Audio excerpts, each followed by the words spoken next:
Austin's having a ride-hailing election on May 7th, and people are confused. We want to clarify it for you in 3 easy steps. Number 1, you're choosing between 2 separate ordinances. First, you have the Austin City Council ordinance passed in December, which requires fingerprinting for Uber and Lyft drivers.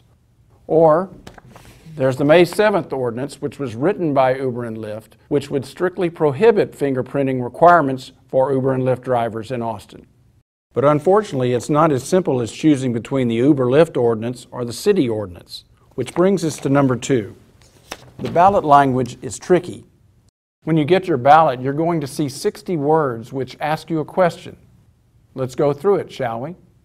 Shall the city code be amended, which of course means changed, to repeal, get rid of, city ordinance number 20151217-075. Now that's the Austin City Ordinance, the one that requires fingerprinting of drivers. Then it goes on to say, relating to transportation network companies. That's the fancy name for Uber and Lyft and any other companies that might try to use apps to book rides. Going on and replace it with an ordinance, meaning the Uber and Lyft ordinance, that would do several things. Repeal and prohibit required fingerprinting for drivers. Repeal the city requirement to identify those vehicles with a distinctive emblem like Lyft's pink mustache. It would repeal the city prohibition against loading and unloading passengers in a travel lane, and it would require other regulations of transportation network companies of Uber and Lyft.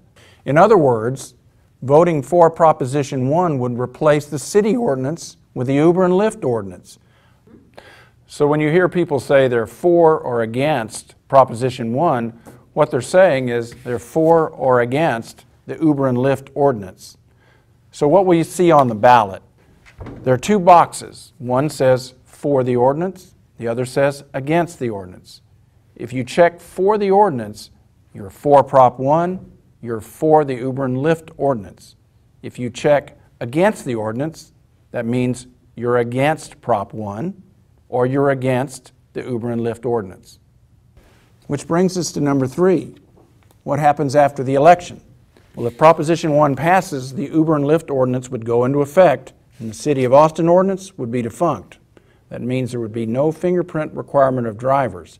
However, Uber and Lyft would continue to do what they have been doing, which are name-based background checks.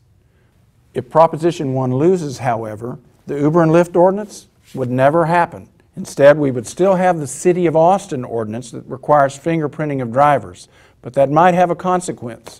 Uber and Lyft officials have said if Proposition 1 loses and fingerprinting is required, that they will shut down their apps and leave Austin. They've done this in other Texas cities that required fingerprinting. Will they do it here? We won't know until May 7th. So that's 3 things about Proposition 1. What the choices are, how the ballot works, and what might happen next. Now it's up to you.